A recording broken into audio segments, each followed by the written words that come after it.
Je vais essayer de répondre rapidement en 12 minutes, j'ai bien compris, à la question de qu'est-ce qui se passe dans le monde au niveau de l'innovation variétale. Je pensais que c'était une question très compliquée au début. Donc j'ai d'abord regardé ce qui se passait partout dans le monde, un peu quels étaient les centres où il y avait de la création variétale, où il y avait vraiment un impact important de la création variétale. Et en fait, premier constat, il n'y a pas forcément beaucoup d'acteurs privés, ou alors les informations ne sont pas disponibles. La plupart de la création variétale se fait dans des institutions académiques ou publiques, certes avec des fonds privés. Mais ça, c'est un des premiers constats que j'ai pu mettre en avant. Et puis après, je m'attendais à trouver finalement plein de différences, parce que chacun est dans son coin et un peu sa voix, qu'elle ce soit assez différent. Et puis au final, on s'aperçoit que, je crois qu'on l'a vu à travers les présentations là, il y a deux grands défis, qui sont la réduction des intrants et puis l'adaptation au milieu. On l'a vu aussi à travers les différentes présentations, donc je pense à la présentation de Costas, Agnès ou même Thierry, que finalement, il y a un réservoir au sein de Vinifera qui n'est pas encore exploité. Il y a une diversité énorme, alors que ce soit les cépages grecs ou d'autres.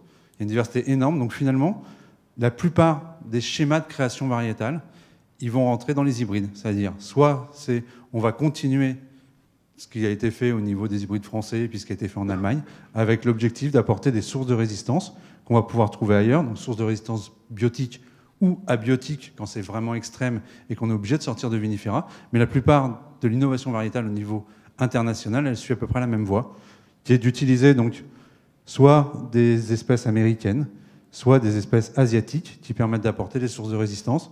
Donc Midioidium pour les espèces américaines, Mildiou pour les espèces asiatiques, et puis aussi la résistance au froid qui vient d'Amurensis. Dans le bloc de l'Est, il l'utilisait d'ailleurs pour aussi la résistance au froid. Il y a quelques programmes d'amélioration d'intra-spécifiques. Je pense que vous avez bien vu qu'il y a une diversité au niveau de Vinifera, donc essayer de combattre là-dedans, il n'y a pas grand monde qui va. Il y a juste effectivement les raisins de table sur des caractères très particuliers comme la Pyrénées ou le goût muscat pour essayer d'élargir la gamme. Mais ça, c'est vraiment une minorité. Donc on est vraiment sur de la création d'hybrides au niveau international. Un autre point qu'on retrouve un peu partout, et c'est peut-être dû à la dynamique des instituts publics, c'est qu'on va se retrouver finalement à faire de la sélection assistée par marqueur. Alors qu'est-ce que c'est que ce mot? On en a souvent entendu parler. Donc la sélection classique, je dirais entre guillemets, ce qui se faisait avant, c'est je choisis papa, je choisis maman, j'ai un ensemble de pépins que je vais faire germer, et puis je vais attendre d'avoir une fructification pour pouvoir sélectionner au sein de la diversité générée des choses qui correspondent à mon attendu. Donc, hop, là, j'ai la sélection des choses qui correspondent à mon attendu. Voilà. Donc, la sélection assistée par marqueurs, donc, ce qu'on appelle les marqueurs, c'est des marqueurs moléculaires. C'est des petits fragments d'ADN qui vont être reliés à un caractère qui m'intéresse. Une résistance à un pathogène, la couleur, la pyrénie, le goût muscat. Donc là, il y a des études préalables. Donc, il y a besoin d'investir au niveau de la recherche pour arriver à mettre le lien entre ce fragment d'ADN et finalement mon caractère. Et ça va me servir en création variétale pour accélérer les choses, mais aussi pour plus rapidement arriver à trouver la petite bébête qui m'intéresse. Dans le premier cas, je suis limité par le fait que je dois les mettre au champ, je dois les expérimenter. Donc forcément, je suis limité. Là, comme je vais faire mon tri, je vais choisir papa et maman en fonction des petits fragments d'ADN que je connais. Je vais pouvoir faire mes pépins. Et ensuite, je vais garder uniquement la plantule qui a les gènes qui m'intéressent. Même si je n'ai pas pu observer de B, je sais si ça va être blanc ou rouge. Et ça me permet, dès le stade plantule, donc sur la diapo de début, j'aurais peut-être dû vous en parler, on a des grands tablards avec 4000 plantes. Et dès ce stade-là, donc sur un tablard en serre, je peux choisir au sein de 4000 plantes les 10 qui vont correspondre à ce qui m'intéresse en fonction des connaissances que j'ai. Et il y a une dynamique intéressante, peut-être aussi à relier avec le fait que tout se fait au niveau des instituts publics. Il y a beaucoup de données disponibles sur Internet, et notamment, il y a une base de données qui est européenne, qui est maintenue par des Allemands, qui liste l'ensemble des gènes qui ont été identifiés et par rapport à quel caractère et dans quelle source, donc chez quel individu, je peux aller chercher ce caractère-là. Et ça, je trouve que c'est une dynamique intéressante. Et donc voilà, c'est une des choses qu'on peut retrouver aussi au niveau de la création variétale, c'est cette sélection assistée par marqueur. Ensuite, je vais faire un point spécifique pour montrer qu'on a besoin d'encore un effort sur ces connaissances au niveau moléculaire pour accélérer le tout. Donc pour être franc avec vous, actuellement, des morceaux d'ADN qui sont reliés à des caractères, on a de la résistance midioïdium parce que ça intéresse tout le monde, on a la couleur, ça intéresse tout le monde, mais bon, ça se voit rapidement au vignoble, on a la pyrénie et le goût muscat, mais je ne suis pas sûr qu'au niveau cuve, ça intéresse beaucoup de monde, et après, on est un peu sec, si je peux me permettre l'expression. Donc il y a encore un effort sur la compréhension et essayer de relier finalement ces fragments d'ADN avec des caractères qui peuvent nous intéresser, notamment des caractères complexes. Donc dès qu'on attaque l'adaptation à un stress hydrique, des choses comme ça, alors là on rentre dans des caractères hyper complexes, c'est pas un fragment d'ADN, c'en est plein partout. Et donc là on fait appel à des technologies que je ne développerai pas, mais dont on a déjà entendu parler, qui sont la sélection génomique.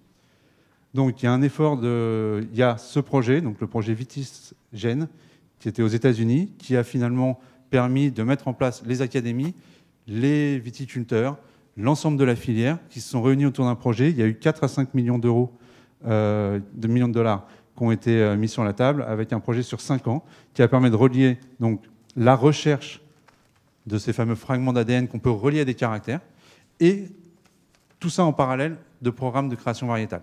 Et donc ça, mis bout à bout, ça a permis de coordonner la recherche au niveau national aux États-Unis, avec développement de protocoles, avec des normalisations de tout ce qu'on allait mesurer, avec des plateformes qui permettent de centraliser la donnée. Ils ont travaillé sur la qualité du fruit, sur la résistance à l'oïdium, avec des aspects de contournement aussi, donc on se pose vraiment tous les mêmes questions. Et puis, bon, ils ont beaucoup de neige dans certains coins, donc l'adaptation au froid et les conséquences que ça peut avoir sur le débourrement à terme. On a moins ces questions-là, mais voilà. Et donc en fait, il y a eu un ensemble d'acteurs, et ça a permis au bout de 5 ans. Donc là, c'est juste un exemple de 2 variétés. Donc il y a un ensemble de variétés qui sont sorties, qui permettent d'avoir des résistances très fortes à l'oïdium, parce que c'était la question qui se posait, qui sont adaptées à leur milieu, donc peut-être pas adaptées au nôtre, et qui, donc dans ce cas-là, il y a des goûts labrusca, je ne sais pas si vous connaissez. Il faut essayer une fois dans sa vie, après, en général, on s'arrête là. Mais voilà, eux, ils ont des demandes autour de ça. Donc ils ont développé des choses qui correspondent aussi à leur marché. Donc là, c'est peut-être des différences qu'on peut retrouver. C'est l'adaptation à leur milieu à eux et puis les demandes de marché qui sont un peu différentes. Mais ils ont réussi, au final, à sortir un ensemble de variétés et ils ont alimenté ces bases de données qui commencent à grossir. On a de plus en plus d'informations, ce qui va permettre d'alimenter la création variétale et de la faire de façon beaucoup plus fine. Donc, si je fais maintenant un focus un peu sur la France et que je fais ce qui s'est passé un peu partout et ce qui s'est passé aussi en France, c'est un programme finalement national qui est le programme INRA-RESDUR. Donc, je parle que du greffon. Porte-greffe, Nathalie en a parlé. INRA-RESDUR, qui visait à faire des variétés résistantes au mildiou et à l'oïdium. Donc, Laurent en a aussi un peu parlé, qui est en 3 phases. Donc, 1, 2, 3, c'est banal, 3 phases. Et qui permettrait, donc, à l'objectif 2025, d'avoir entre 12 à 25 variétés résistantes mildiou-oïdium. Dans la phase 2, le black rot a été rajouté, et qui sont de bonne qualité, et donc, qui pourraient correspondre à l'ensemble. On n'a pas cherché à travailler pour une région en particulier, mais au niveau national. Et donc là, la première sortie, alors ça répond peut-être à la question de madame, où il y a effectivement 4 variétés qui vont être inscrites issues de ce programme en 2017, avec 2 rouges, qui sont donc issus de ce croisement-là, Muscadinia. Donc BC4, c'est le travail d'Alain Bouquier, que Laurent a présenté, l'ensemble des rétro-croisements avec la muscadine, et un croisement avec Regent, qui a permis d'obtenir 2 rouges, dont un est testé à Bordeaux au domaine de Coinces, et il y aura une dégustation, je ne dis pas de bêtises, c'est cet après-midi, c'est ça ? Sur le stand du Vinipôle, d'un de ces 2 individus, qui est pour le petit code, parce qu'effectivement, ils sont sous code, l'IJ134. Voilà. L'autre, c'est l'IJ58. Et ensuite, il y a 2 blancs. Il y en a un, moi, que j'aime bien, qui se vignonne, voilà, qui vont être inscrits en 2017. Et donc voilà, il y a l'ensemble des travaux, un peu ce que ça représente, et toute la main-d'œuvre qu'il y a derrière, ce que vous pouvez imaginer. Et ensuite, alors ça, c'est peut-être la typicité française, la particularité française, il faut toujours qu'il y en ait une, c'est ce qu'on a appelé les croisements d'absorption. Donc il y a eu l'exemple ici, parce qu'à travers New Wine, à Bordeaux, il y a ce qui s'est fait, mais l'ensemble des interpros a commandé des croisements finalement avec leurs cépages emblématiques. L'idée étant d'avoir, finalement, on a des cépages qui sont déjà adaptés, on a une typicité de ces cépages, on peut retrouver en fonction des vins la région, c'est un peu ce qu'a présenté Agnès, et bien là c'est de croiser avec des variétés résistantes de façon à essayer d'hériter des caractères qui correspondent au cépage. Donc on va rejoindre un peu l'idéotype qu'a présenté Laurent, qui finalement, qu'est-ce que c'est qu'un Cabernet Franc ? C'est le Cabernet Franc en tant que tel, mais ça correspond à quoi dans mon verre, un Cabernet Franc ? Donc l'idée, c'est de voir si on peut essayer de retrouver ces caractères dans la descendance. Attention, ce ne sera pas des Cabernet Francs, c'est les descendants de Cabernet Franc.